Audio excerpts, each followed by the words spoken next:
मेरे दिव्य गुरुदेव श्री परमहंस योगानंद जी के द्वारा ये टॉपिक, ईश्वर को अपना मौन व्रत तोड़ने हेतु बाध्य करें। यदि आप ईश्वर के साथ अधिकाधिक हैं तो चाहे कुछ भी क्यों न हो जाए, आप पाएंगे कि वे सदैव आपके साथ हैं। परंतु क्या आप ऐसा प्रयास करेंगे?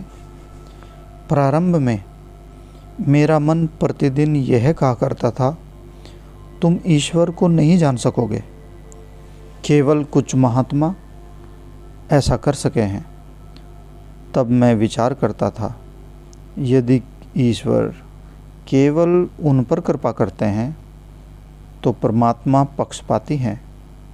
परंतु मैं जानता हूँ वे ऐसे नहीं हैं। वे किसी का पक्षपात नहीं करते। उन सभी को भी बड़ी बड़ी परीक्षाएं देनी पड़ी थी, परंतु उन्हें दैवीय सफलता मिली थी। अतः मैं भी ईश्वर को पा सकता हूँ। ईश्वर को यह विश्वास दिलाने का प्रयास करते हुए कि आप उन्हें चाहते हैं तथा उनकी आपसे बात करने की, उनकी इच्छा को मनवाने का प्रयास करते हुए उन्हें खोजने का प्रयत्न करें। आपको ईश्वर से उनकी मौन की शपथ तुड़वानी होगी, तब वे बोलेंगे। यही तो वह है जो कि उन्हें जानने की कठिनाई उत्पन्न करता है। इसके लिए भक्तिपूर्ण दृढ़ता की आवश्यकता होती है। कितने वर्षों तक मैं गुप्त रूप से ईश्वर के लिए रोया था, परंतु मैं जानता हूँ मैं अब उन्हें कदापि नहीं खो सकता, क्योंकि वे अब मुझसे अलग नहीं हैं। वे सदैव मेरे साथ हैं। जब लहर सागर में मिल जाती है और उसके साथ एक हो जाती है तो लहर सागर से खोई हुई अनुभव नहीं करती। ऐसे ही हम हैं। जब तक परमात्मा से एक हो जाते हैं, हम ईश्वर से पुनः अलग हुए नहीं अनुभव कर सकते। सर्वोपरि तब ईश्वर के लिए समय निकालें। जीवन के अंत में आप चाहे कितने भी थके क्यों न हो, जैसे ही अन्य सभी सो जाते हैं, आप उठ जाएं और स्वयं को उनके चरणों में डाल दें। तब तक न सोएं जब तक कि उनसे संपर्क न कर लें। अपने हृदय की भाषा में उनसे प्रार्थना करें। उनसे कहें कि हे मेरे परमेश्वर, आप मेरे लिए सर्वप्रथम हैं। मैंने दृढ़ निश्चय कर लिया है कि रात्रि के मंदिर में मैं स्वयं को आपसे प्रेम करने हेतु अर्पित करूँगा। आप ही मेरे सर्वस्व हैं। आप मेरी निद्रा हैं। आप मेरा जीवन हैं। आप मेरी मृत्यु हैं। यदि आवश्यक हो, मैं मात्र आपको ही चाहता हूँ। आप ही पर्याप्त हैं। मैं अपनी पूरी शक्ति, अपना संपूर्ण आंतरिक विचार, अपना समस्त प्रेम आपकी अनुभूति पाने के लिए, आपके साथ रहने के लिए, आपको प्रेम करने के लिए अर्पण करता हूँ। प्रभु, मुझे एक आध्यात्मिक विदूषक मत बनाएं, विद्वान मत बनाएं। मैं अब अधिकांश समय लोगों से अलग रहता हूँ। जो लोग केवल मेरा समय नष्ट करते हैं, मैं उनसे नहीं मिलता। मैंने जान लिया है कि ईश्वर के साथ रहने का एकमात्र यही उपाय है। आप जैसे ही सामाजिक स्तर पर लोगों के साथ अधिक मेलजोल में होते हैं, तब आप ईश्वर के साथ नहीं होते।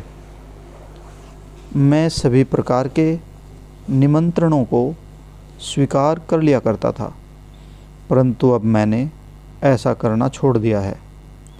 यूरोप के राजा अपने दरबार में अपने मनोरंजन के लिए विदूषक यानी कि विद्वान रखते थे। मैंने ईश्वर से प्रार्थना की, प्रभु, मुझे सेल्फ रियलाइजेशन योगदा सत्संग के इस कार्य में एक आध्यात्मिक विदूषक एक आध्यात्मिक विद्वान न बनाएं। मुझे किसी ऐसे व्यक्ति के समक्ष सिर झुकाना पड़े जो मुझे आपके कार्य के लिए धन दे, वह बदले में मुझसे अपने मन माने कार्य करवाए, इसकी अपेक्षा मैं धूल फांकना श्रेष्ठतर समझूंगा। मैं जंगल में योगियों के साथ रहना पसंद करूंगा, जिन्होंने प्रत्येक वस्तु का त्याग कर दिया है तथा जो चुपचाप अपने ईश्वर संपर्क से संसार को आशीर्वाद देते हैं। ये संतजन वास्तव में सम्राट, महान आध्यात्मिक पुरुष होते हैं, अपने स्वयं के शासक। वे उस पादरी की तरह नहीं होते जो अपनी चर्च की उन्नति के लिए धनी लोगों के समक्ष नतमस्तक हैं। आप उनके आनंद को देखिए।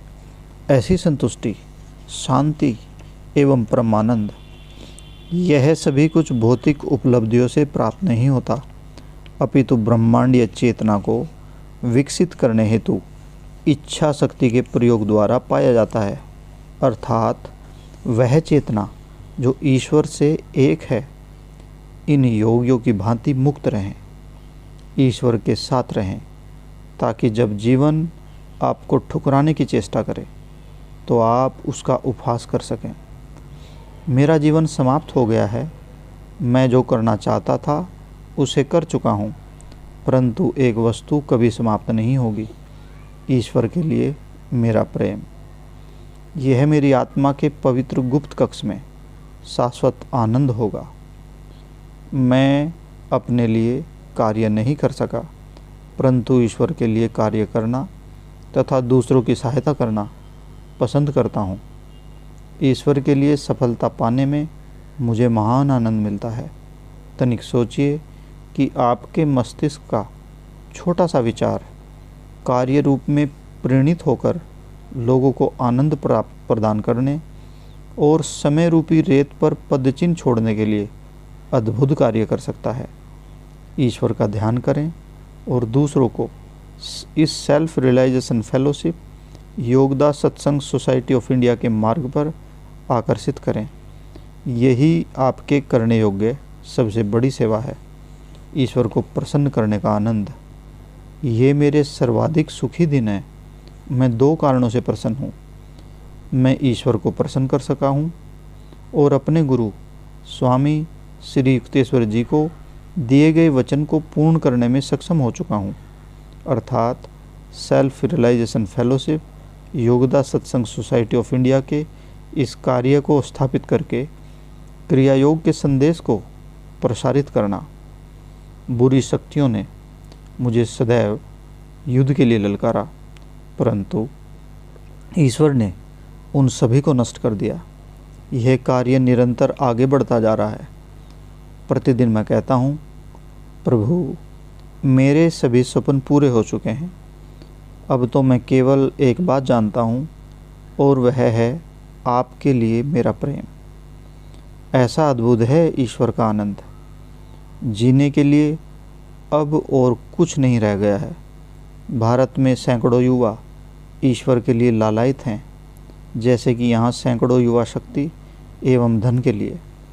ईश्वर के साथ आँख मिचोली खेलना, सांसारिक मृग तृष्णा जो मृत्यु की ओर ले जाती है, के साथ खेलने से कहीं श्रेष्ठतर है।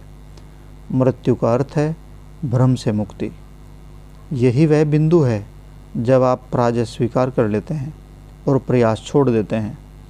आपको अपनी दिव्य अंतर्शक्ति के प्रति अज्ञानता से बाहर निकलना होगा।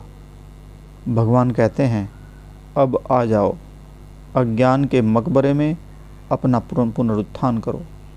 अतः अंत में जब आप अपनी दुर्बलताओं को शिलापट्टियों के नीचे दबे रहना अस्वीकार कर देते हैं, तब आप मुक्त हो जाते हैं। सभी लोग जिन्होंने इस संदेश को सुना है, उन्हें अभी से ईश्वर को खोजने का प्रयत्न करना चाहिए। कैसे? प्रतिदिन ध्यान करें और दुर्बलताओं की सभी खरपतवारों को निकाल कर फेंक दें, ताकि आपके जीवन का उपवन सुंदर बन सके। संसार आपको दास बनाना चाहता है। आपको संसार से दूर एकांत में ईश्वर का संग करने के लिए समय निकालना चाहिए। मानो आप आंखें बंद करके विश्राम कर रहे हैं। कोई व्यक्ति आपके सामने आकर फूल रख देता है, परंतु आप अति निद्रालु होने के कारण आंखें बंद किए रहते हैं। जब आप आंखें खोलते हैं तो फूल अदृश्य हो जाते हैं। अधूरे मन से जो लोग ईश्वर को खोजते हैं उनके साथ भी यही होता है। ईश्वर उनके सामने तो आते तो हैं, परंतु उनकी आंखें संसार का स्वप्न देखने में बंद रहती हैं, और जब वे उन्हें पुनः खोलते हैं तो ईश्वर चले गए होते हैं। सच्चे मन से रात दिन उनका ध्यान करते हुए अपने सभी कार्य को करते समय उनकी खोज करें। जब आपकी वासनाओं के स्वप्न टूट जाएंगे, आप उन्हें सर्वत्र पालेंगे। मेरे साथ प्रार्थना करें।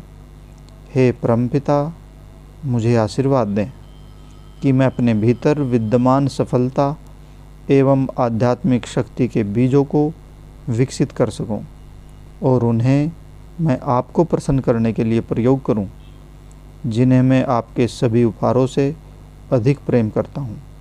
आप सदा सर्वदा मेरे बने रहें। जय गुरु जी।